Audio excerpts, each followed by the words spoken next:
Tiene un impresionante currículum de méritos académicos, de los que mencionaremos una pequeña parte. Pero aún más impresionante es su trayectoria de mujer comprometida con el feminismo y la paz.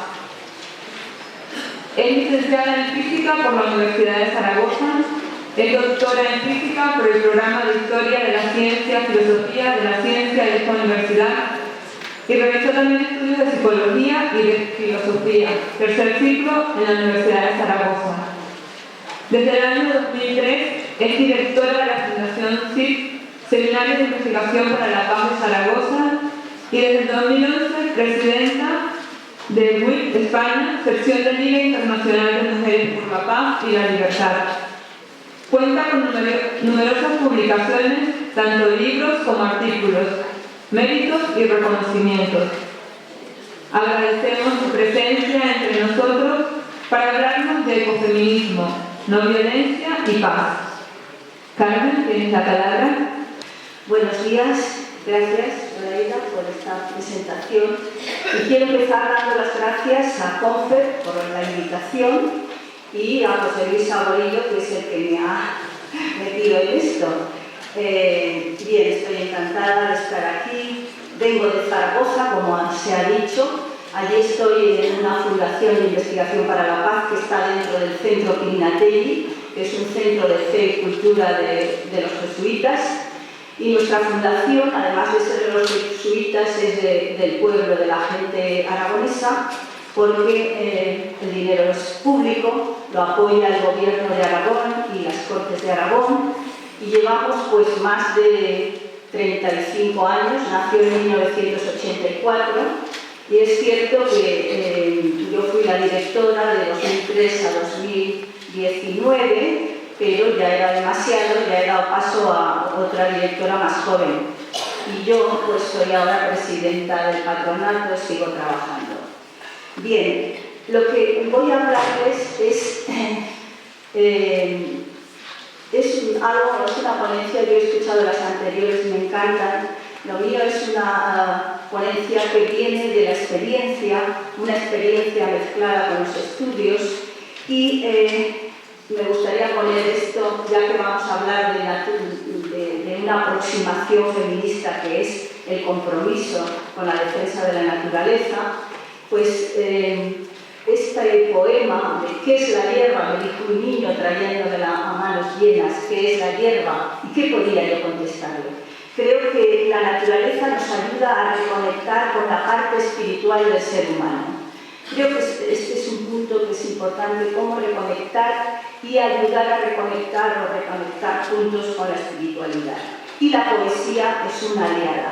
Aquí tengo una amiga poeta que ha venido a acompañarme. Y la poesía nos une con lo que no puede ser expresado en sentido literal. De modo que quería empezar con esto. Y quería empezar también con las palabras de una filósofa italiana que me encanta, que se llama Alexandra Bocchetti, y que dice así: no hay acceso a la palabra a partir de lo que carecemos, sí hay acceso a partir de lo que poseemos. No hay acceso a la palabra, a la ciencia, a la política, y a veces, como el feminismo es plural, el feminismo se conoce mucho porque reivindica, porque reclama. Entonces, yo voy a presentar unas líneas feministas que no solo reclaman, sino que ofrecen. Yo creo que las mujeres del mundo no solo estamos reclamando, tenemos que ofrecer. Estamos ofreciendo un legado civilizatorio que es importante universalizar. Y eso es lo que dice también Alexandra Bocchetti. Cuando habló en una plaza de Roma delante de 2 millones de personas en una manifestación contra Berlusconi, habló de que las mujeres tenían que entrar en política y dijo: las mujeres llegamos a la política con las manos llenas, con las manos llenas. Quiere decir, desde una tradición que tiene mucho que ofrecer para transformar el mundo, no solo para reclamar derechos, que también. Bien, entonces hablo desde ese compromiso con la paz, una tradición de feminismo pacifista, y vengo pues, de un compromiso que dura pues, desde los años 80, como físicos que éramos pues, en la época de la Guerra Fría. Pensamos que teníamos una responsabilidad de explicar al mundo el peligro que significaba la guerra nuclear.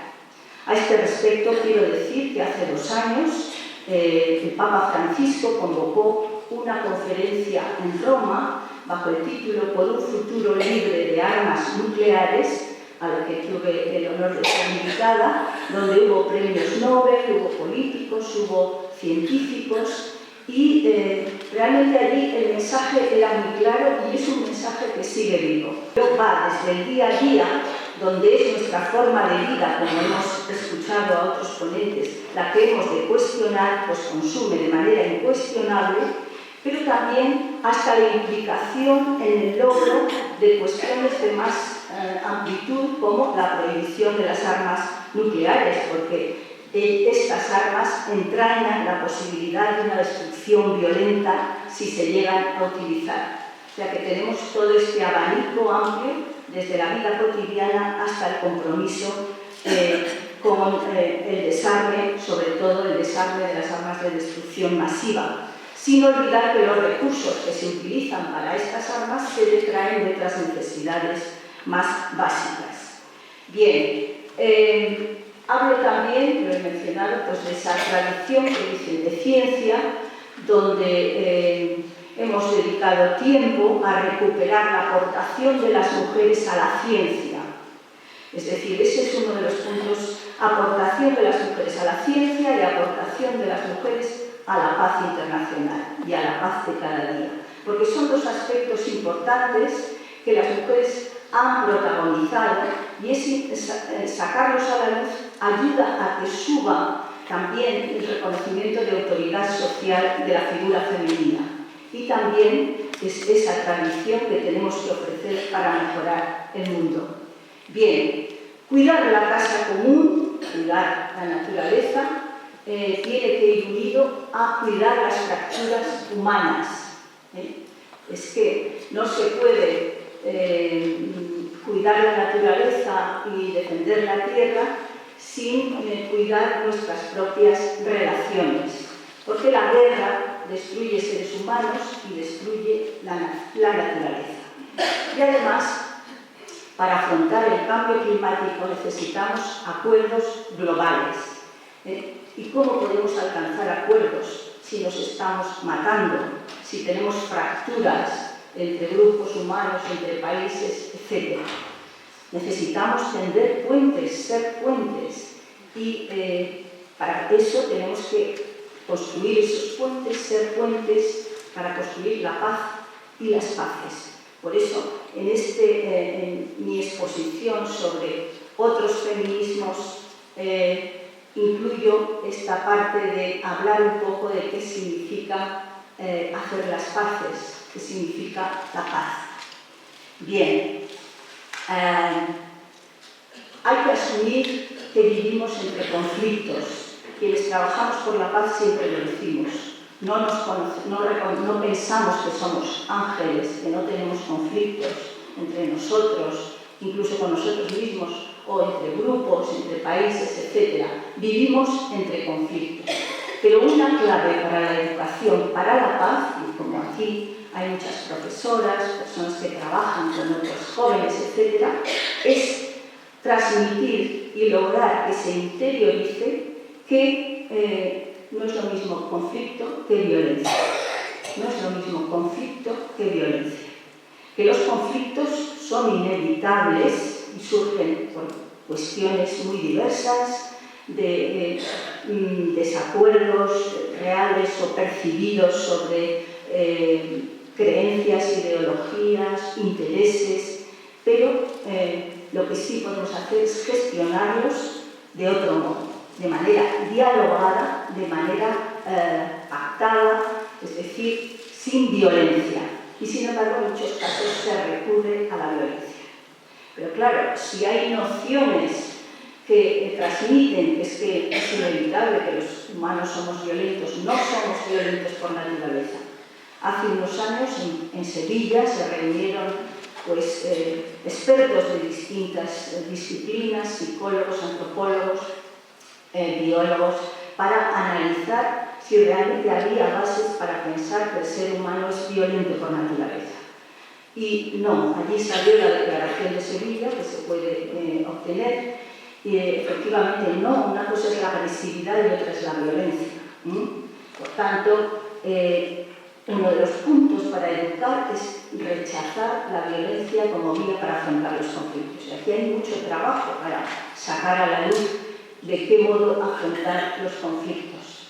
Bien, hay que decir también que la paz es algo más que la ausencia de guerra, eso siempre en los estudios de paz, que la paz es una cultura, y cultura que tiene que cultivarse día a día. Es una cultura, que no es una meta, es algo que tenemos que construir diariamente y tiene un contenido que, además de la gestión dialogada de los conflictos, pues el contenido de esa cultura de paz tiene que ver, desde luego, con que cubrir las necesidades humanas, una cultura que esté bien en desarrollo, que tenga desarrollo sostenible, pero que tenga cubiertas las necesidades humanas, que se respeten los derechos humanos, que se camine hacia el desarme, y que se respete la democracia. Lo que desde el punto de vista mnemotécnico nosotros decimos cultivar las 4 Ds. Las 4 Ds, con esto de manera mnemotécnica. Bien, en esta diferencia entre conflicto y violencia a veces no es fácil de percibir, pero me gustaría poner algún ejemplo. No es fácil de percibir, pero en relación con la naturaleza. Por ejemplo, el caso de los conflictos medioambientales. Existe un atlas que es accesible también en Internet, el Atlas Global de la Justicia Ambiental, que tenía documentados a principios de octubre del 18 2.574 casos. Son mencionados como conflictos, eran del tipo ocupación de tierras para presas y megaproyectos hidroeléctricos, actividades extractivas, empresas contaminantes, destrucción de ecosistemas por proyectos industriales o urbanísticos. Digamos que es un poco como que vivimos en un mundo que es como una carta y entonces pues que se intentan, hay peleas por el pastel, hay esos conflictos. Pero además de conflictos, están creciendo esos conflictos en medio de violencias. Y las violencias no se pueden dialogar, hay que atajarlas. La violencia hay que cortarla. El conflicto se puede dialogar. ¿Y qué violencias hay en estos conflictos ecosociales? Pues miren, en los estudios de paz se distingue, según Galton, que es uno de los investigadores por la paz, 3 tipos de violencias. Una violencia estructural, que es la que mata por hambre, por enfermedades que son curables con el acceso a medicinas, pero que sabemos que hoy en día mata más esta violencia estructural incluso que las armas. Hay otra violencia, que es la violencia simbólica, que es la violencia cultural, que es la que legitima considerar unos grupos sociales de una categoría inferior, unos superiores y otros inferiores. Por ejemplo, considerar pues, a los indígenas, a las mujeres, a los pobres, como de menor valor que otros sujetos y grupos humanos. Sabemos que el mundo, ya se ha dicho también, pues ha sido regido y sigue siendo regido por el hombre occidental de clase media, blanco. Esos son los que mantienen el poder. Pues bien, a menudo la violencia simbólica legitima la violencia estructural, explica por qué los pobres son pobres, porque no trabajan, y conduce a la violencia directa, que la violencia directa ya es la violencia física que mata, que agrede, etc. Esos tres tipos de violencia que Galtung quiso poner en un triángulo para que pudieras explicarse los flujos que circulan de una violencia a otra, Es importante que distingamos las tres violencias y que ayudemos a distinguir, porque la cultura de paz, aparte de ese contenido de gestión de conflictos y contenido de las 4Ds, persigue la erradicación de las violencias. Bien, en el caso de los conflictos ecosociales, ¿qué violencias hay ahí anidando? Pues está la violencia simbólica de destrucción y desprecio de otras culturas,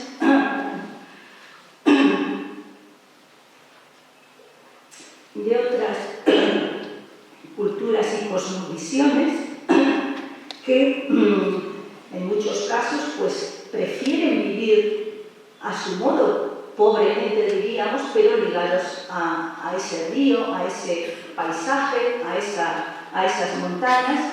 Y está la violencia estructural de explotación, dominio, enajenación de bienes. En algunos países se enajenan los bienes simplemente en nombre del desarrollo. Y aquí esto del desarrollo, pues claro, habría mucho que discutir. En muchos puntos habría mucho que discutir. Pero en eso hemos hablado del mal desarrollo, o sea, ¿por qué los países tienen que seguir los pasos que han seguido los países industrializados? De algún modo, es la misma pregunta que podemos hacer y que nos hacemos esta línea de feminismo. ¿Por qué las mujeres tenemos que seguir los mismos pasos que han hecho los hombres a lo largo de la historia? Esta es una de las cuestiones que está presente en nuestro pensamiento de Feministas por la Paz, que es no homogeneizarnos con la figura del varón. Esta es una tendencia que hay hoy en el mundo actual, es repetir las mismas, con perdón, tonterías que han hecho los hombres en algunos casos. La figura del varón como modelo. Cuando en estos días se habla de igualdad, decimos, ¿quién pone la medida de igualdad? O sea, la medida de igualdad no tiene por qué ser la medida de parecerse al hombre blanco occidental de clase media. En algunos casos, se trata de construir una igualdad con los mejores ladrillos de la experiencia histórica de hombres y mujeres. Hay muchos ejemplos en este caso, pero yo puedo decirles uno experiencial. Cuando se discutía dentro de los grupos feministas que teníamos que reivindicar ir al servicio militar para ser iguales a los hombres, pues nosotras decíamos no, en ese caso que los hombres se parezcan a las mujeres y que no vayan. Es decir, que ese es un ejemplo de por qué la igualdad no tiene que tomar la medida de lo que son los hombres. Bien, pues en las violencias, es que me digo así, pero en las violencias de los conflictos medioambientales, aparte de las violencias simbólicas de destruir cosmovisiones y de destruir también bienes y enajenarlos, pues está la violencia directa de agresiones y muertes. O sea, pensemos en Berta Cáceres, asesinada por defender su río, amenazado por una presa.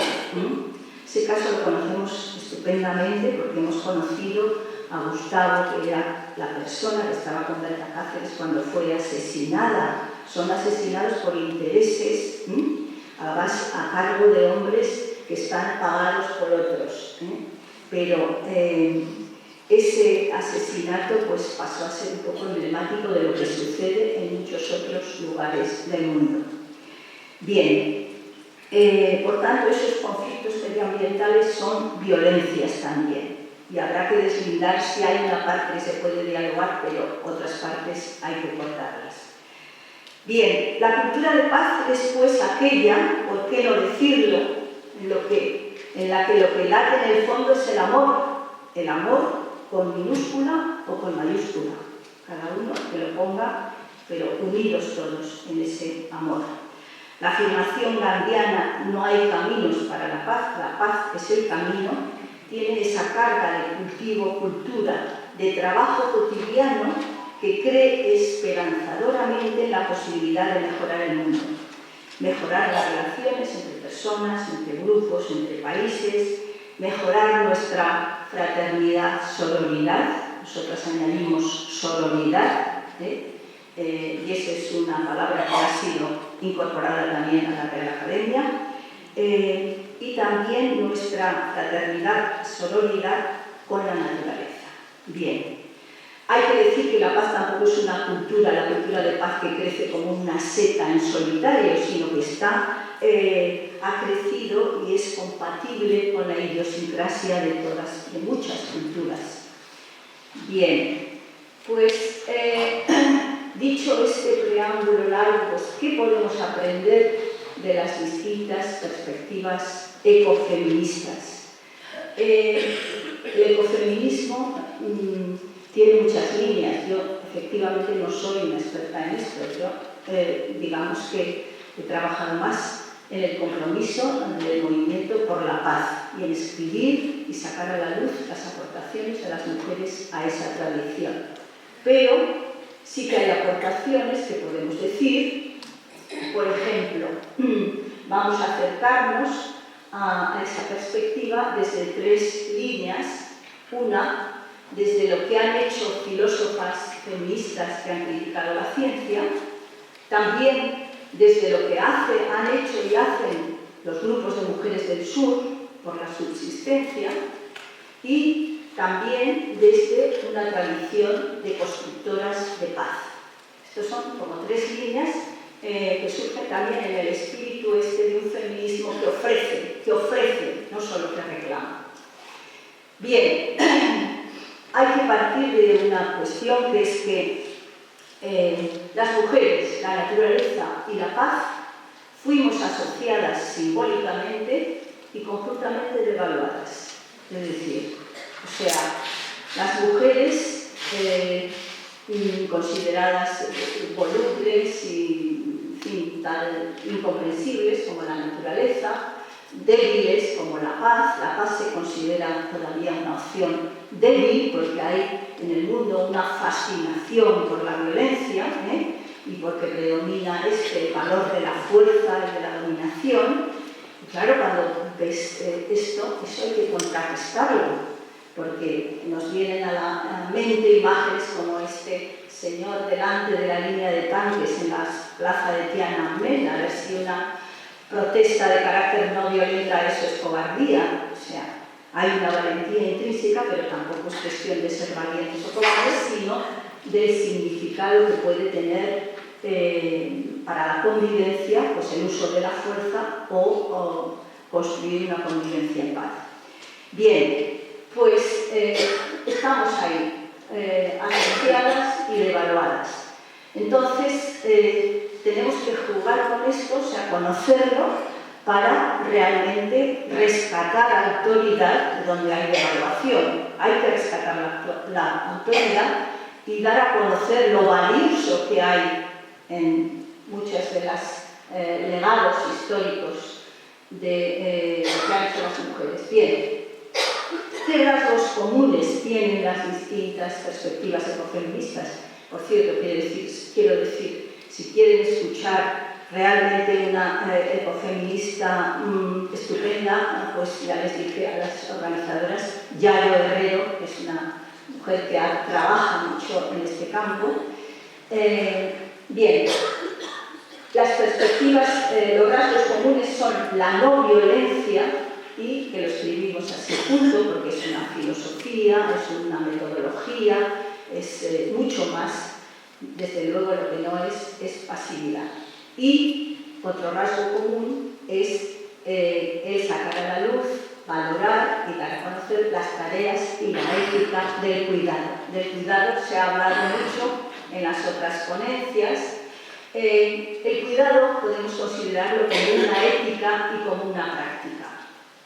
Entonces, el cuidado como práctica, ¿qué les voy a decir? Si aquí en esta sala, pues la mayoría somos mujeres y que hemos hecho las mujeres en la historia, las mujeres anónimas y todas, pues alimentar, limpiar, atender los requerimientos de salud, nutrir, acompañar, socializar, cuidar a los niños, a las niñas, a los enfermos, ancianos, etc. Y también mantener los lazos y relaciones, que también es un trabajo afectivo. Desde el punto de vista de la ética, un caso que hizo surgir este valor del cuidado es el caso de Carol Gilligan y su trabajo en A Different Voice, una voz diferente, está traducido en español como La moral y la teoría. Bueno, Carol Gilligan trabajaba con Kohlberg en Harvard y trabajaba sobre el desarrollo moral en el niño. Y Kohlberg había establecido una escala para medir el grado de adquisición de la conciencia moral en el niño. Y en esa escala las chicas siempre puntuaban por debajo, siempre. O sea, como que no llegábamos al nivel superior de desarrollo moral. Entonces, Carol Gilligan se dio cuenta que es que la muestra que había utilizado Kohlberg para elaborar la escala era toda de niños o de chicos. Es decir, estaba sesgada en su origen. Y se dio cuenta también, haciendo estudios diferentes, que cuando se preguntaban los mismos dilemas éticos a las chicas, ellas tenían en cuenta aspectos relacionales, aspectos de contexto, aspectos afectivos y, por tanto, daban lugar a otro tipo de posicionamientos y de escalas. Y de allí surge lo que es la ética del cuidado, en contraposición o complementando, no es distinta, sino que complementa a lo que se conoce como la ética de la justicia y los derechos. La ética de la justicia y los derechos es pues, atenerse a normas, a leyes, etc. Y la ética del cuidado pues, es tener en cuenta también todo lo que son aspectos de contexto, de relación, afectivos, etc. Son dos éticas complementarias. Yo solo voy a hacer como trazos porque no es, quiero que vean todo un abanico de posibilidades para seguir profundizando. Pues bien, todos los ecofeminismos valoran el cuidado. El cuidado, nosotras que teníamos una revista en los años 80 que se llamaba El Pie de Paz, empezamos a hablar del cuidado en los años 80. Ahora ya lo escuchamos en la política, lo escuchamos 30 años después, pero es que así son las cosas, lentas. Bien, la importancia del cuidado. Y con esto, y visto que ya en este aspecto de la moral y de la construcción de la moral en el niño hay un sesgo en la construcción de la escala, el ecofeminismo crítico de la ciencia moderna, pues lo que hace es señalar con el dedo a la ciencia como responsable de algunos de los deterioros de la naturaleza hoy. O sea, que vivimos en sociedades donde hay una prepotencia tecnocientífica. O sea, ahora la ciencia no es solo ciencia, es tecnociencia. Está unido el desarrollo de la tecnología con la ciencia. Y entonces se ve que es nocivo ese enfoque que va dirigido a dominar y explotar la naturaleza. Y eso viene de muy lejos, esto está en los orígenes de la ciencia moderna. Hay una autora, Caroline Merchant, que señala la relación que hay entre el modo de concebir la naturaleza y de nombrarla y el modo de tratarla. Y ella profundiza en cómo cuando surge la ciencia moderna con Bacon, Francis Bacon, que es el primer empirista, él utiliza unos nombres, unos símbolos para hablar de la naturaleza que desde luego están en la base de la capacidad de controlar y dominarla solo a beneficio del hombre.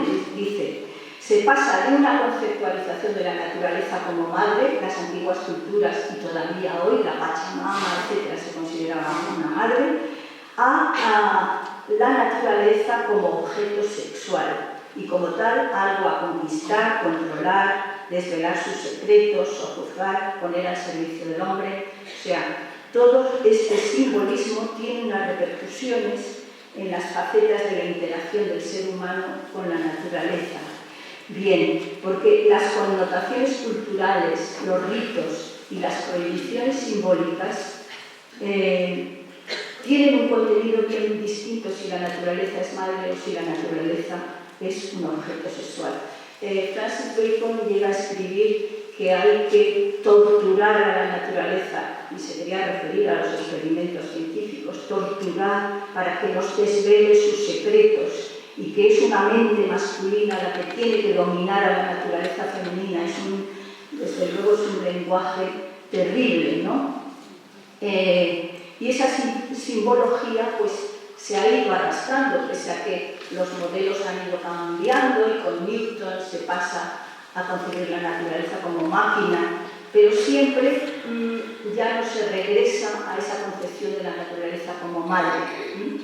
Y tenemos que ver, eso las filósofas feministas de la ciencia lo han explicado muy bien, muy a fondo, de cómo es importante criticar ese modelo simbólico que hay detrás del uso de la ciencia o la tecnociencia responsable del deterioro.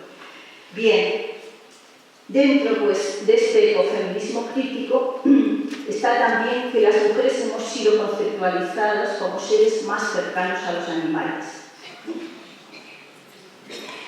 Esto ya desde Aristóteles, ¿no?, que decía que éramos un hombre deficitario o que las mujeres éramos seres fríos, que no habían hervido la sangre lo suficiente, en fin, teníamos muchos fallos.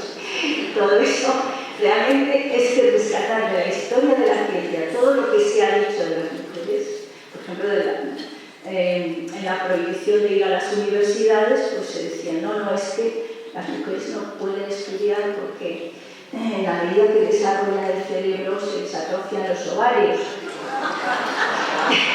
Claro, y se hacía bajo el principio de conservación de la energía, O sea, la energía ni se crea ni se destruye. Vale, tenemos una energía que nos proporciona los alimentos. Si lo dedicamos al cerebro, ahí se estropean los ovarios. Bueno, unas barbaridades terribles, pero no se ha transmitido. Las críticas feministas de la ciencia sí lo han dicho.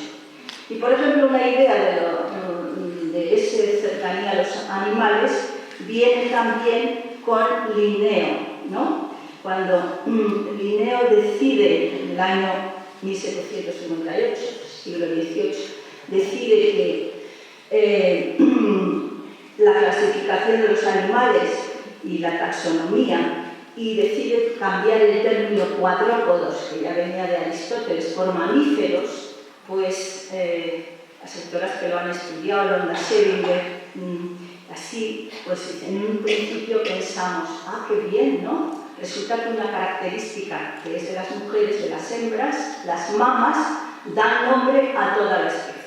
Pero es que en ese mismo libro,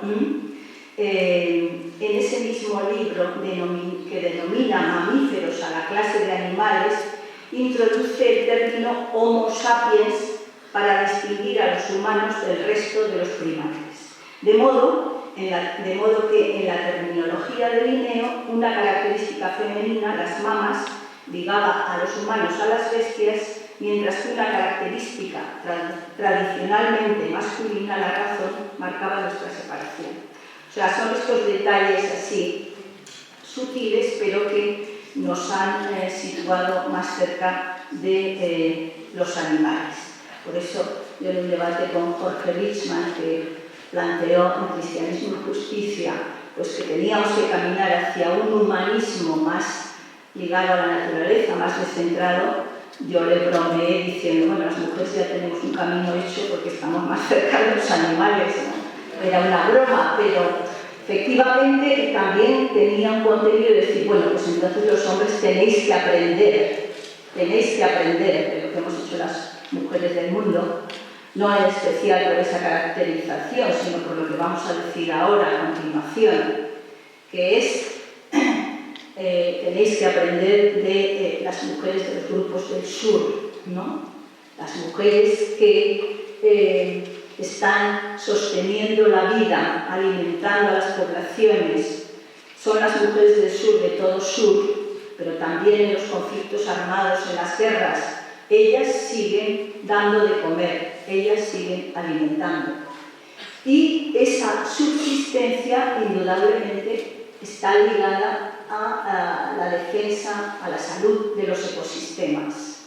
Como le escucho yo tengo un marido y trabaja en la nueva cultura del agua, y yo le escucho a él que dice, es que si se contamina el Ebro, nosotros pues compraremos agua embotellada, pero si se contaminan los ríos de América Latina, según qué sitio, la gente no puede comprar agua embotellada. Sencillamente, o en África, se envenenan.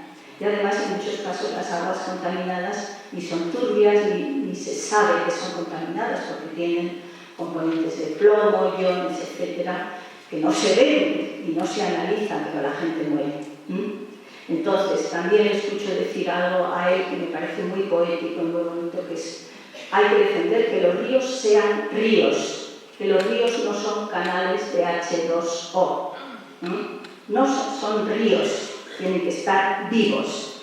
Y es esa visión más cercana a una simbología de la naturaleza viva que tenemos que defender, ¿no?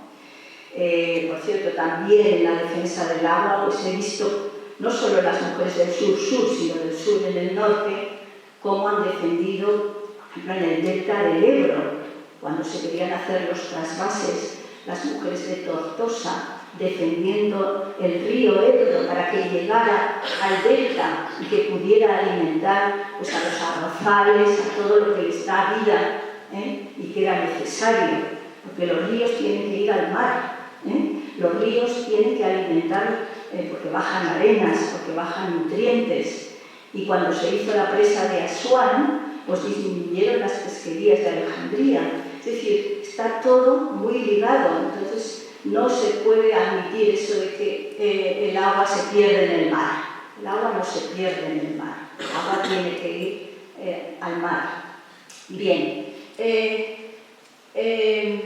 En ese sentido, pues yo les animo también a leer, por ejemplo, autoras como Vandana Shiva. Vandana Shiva es una física de la India y ella escribió, usted la conoce, ya veo que sonríe, escribió que al recuperar las posibilidades de supervivencia de todas las formas de vida, el trabajo de las mujeres del sur está poniendo los cimientos de la recuperación del principio femenino en la naturaleza y en la sociedad, y a través de este la recuperación de la tierra como sustentadora y proveedora. Ese principio femenino es lo que estamos ofreciendo, lo que estamos diciendo. Yo recordaría en el Centro Pinatelli que nuestra fundación tiene una característica que es interesante, bueno, que es casi única, que es que nosotros hablamos con todos y dentro de nuestra fundación hay militares, hay pacifistas, hay ONGs, hay de todo. Pero lo que llama la atención son los militares, que vienen de la Academia General Militar, etc. Pero todos trabajamos por la paz, porque la paz es un bien y solo discrepamos, pues que ellos, como les dijimos a ustedes, es que son fuerzas armadas y nosotros estamos por el desarme, pero trabajamos juntos, trabajamos juntos. Pues este principio femenino, llevamos años y lo hemos dicho allí, en alguna reunión que había muchísimos militares y yo defendí personalmente que había que feminizar la sociedad en el sentido de esa aportación de las mujeres. Y uno de ellos escribió al director del Centro Pinatelli, por cierto, y dijo: esta señora quiere amariconarnos a todos. Entonces hubo que decir, no, dijo él, no, una cosa es feminizar y otra afeminar, son distintos. Bien, o sea, como ven que llevamos mucho tiempo en esto de meter el principio femenino. Bien, y finalmente la otra línea es el ecofeminismo de las constructoras de paz. Aquí sí que podría estar horas, no puedo, ¿no? Lo primero, decir que rechazamos la dicotomía mujer pacífica, hombre violento. Esto es uno de los estereotipos de género, estereotipos con los que se alimenta este caldo, pero las mujeres no somos pacíficas por naturaleza, no somos mejores que los hombres, ni los hombres son violentos por naturaleza. Eso es la socialización, eso es la socialización. Porque hay mujeres que matan, hay mujeres que son capaces de todo tipo de tropelías y luego hay hombres pues, que están en las tareas de cuidado, en las tareas de construir paz, etc. Por tanto, ese rechazo, porque la dicotomía no favorece la construcción de cultura de paz. Después hay un compromiso activo de grupos organizados, hay una tradición de constructoras de paz que es impresionante y que podemos unirnos simbólicamente y eso que nos dé fuerza, nos empodere para saber que hemos hecho mucho en la historia, como les decimos a las jóvenes, porque las jóvenes no pueden ir también ni nosotras como víctimas por la vida, no solo somos víctimas, estamos ofreciendo, y solo hacemos que reclamar. ¿Qué les pasa a las mujeres? ¿Qué les pasa? No nos pasa nada, tenemos mucho que ofrecer. Entonces, voy a mencionar luego una serie de grupos, pero me gustaría también señalar esta línea de pensamiento que defendemos, que es el pensamiento maternal de Sarah Rubik. Y el pensamiento maternal dice así, brevemente, porque no puedo extenderme, pues que de las tareas de maternaje, que son las tareas de maternaje, son una parte de las tareas de cuidado, el cuidado es más amplio, dentro de las tareas de cuidado están las tareas de maternaje, que ella dice, puede hacerlas una mujer o un hombre, es decir, no está ligado a las madres biológicas, son tareas de maternaje, que son pues lo que es nutrir, acompañar y socializar a los niños y niñas, eso es maternaje. Pues dice Rubik que las tareas de maternaje elucidan una manera de priorizar que es una fuente de recursos para la paz. Es decir, priorizar, porque claro, alguien que ha cuidado, sea madre biológica o no, alguien que ha cuidado a un ser humano, que lo ha acompañado, socializado, etc., no quiere que lo destruyan por la violencia, entra en contradicción. Es decir, siempre, aunque hay de todo, pero las madres siempre y los movimientos de madres han sido contrarios a las guerras, contrarios a la violencia, etc. Por tanto, es muy interesante y sobre todo señalar que no es algo de mujeres. El pensamiento maternal es para universalizar. Todo lo que estamos diciendo es para que ellos aprendan de las mujeres también y que nosotras sepamos que tenemos algo que ofrecer, mucho que ofrecer. Bien, de esta tradición de constructoras de paz, pues voy a mencionar, pero así rápidamente para que ustedes luego puedan indagar más, ¿no? Pues como en medio de la Primera Guerra Mundial, 1915, mientras los hombres se estaban matando, pues se reúnen alemanas, belgas, Estados Unidos, llega un barco que está a punto de ser bombardeado, etc.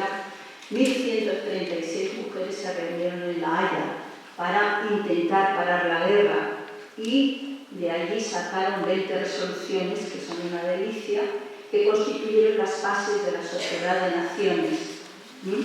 Es decir, resoluciones, pues, por ejemplo, del tipo, es necesario un foro internacional para que los países debatan los conflictos y no tengan que recurrir a la guerra. Era una cosa súper civilizadora y natural, pero no tenían un foro para debatir.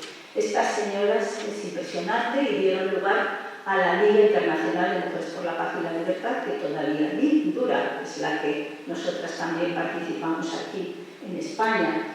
Y desde luego pues, ha habido Nobel de la Paz dentro de este movimiento, por ejemplo, Jane Addams, que a lo mejor la conocen como reformadora social, pero ella fue la primera presidenta, fue premio Nobel de la Paz en el 31, ha habido más.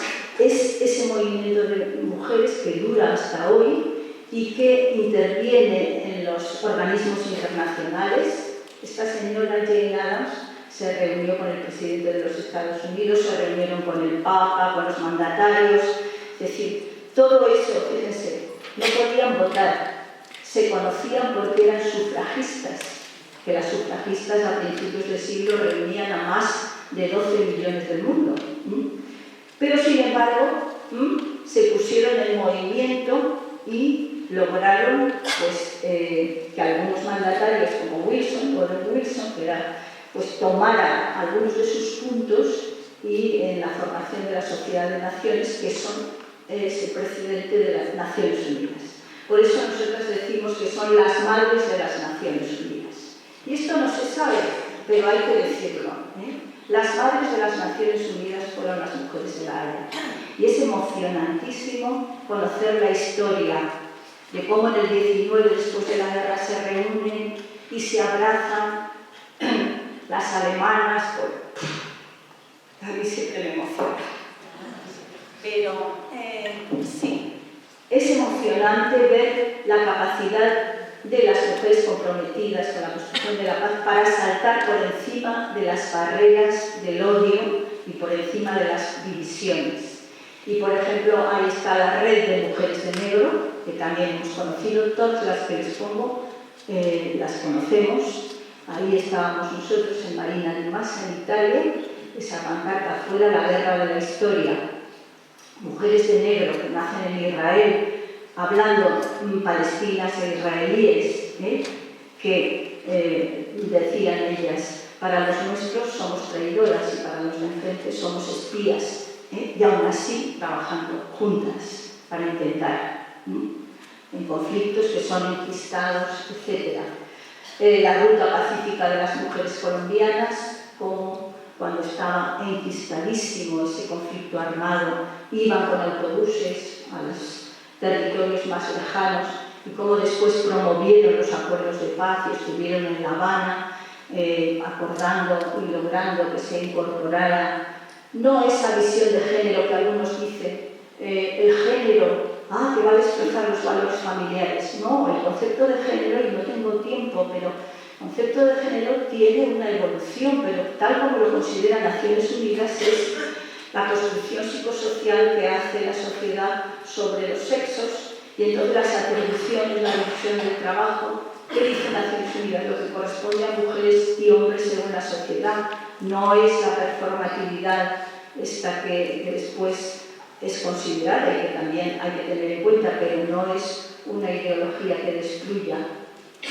Bien, pues también las viudas de Guatemala, las hemos conocido, Rosalina Tuyuk, cómo en América Latina las mujeres constructoras de paz son las que luchan contra la impunidad para que no se repita, las madres de Guatemala contra el reclutamiento forzoso, las madres y abuelas de Plaza de Mayo de Argentina, es decir, el Comité de Madres de El Salvador, que las obispo Romeo que les dijo, ustedes las madres, le preguntaron qué tenemos que hacer, dice, ya irán encontrando el camino. Efectivamente, ellas pues hablaron y lograron pues recuperar. Y también no solo los grupos, sino tantas mujeres anónimas que sostienen la vida a su alrededor.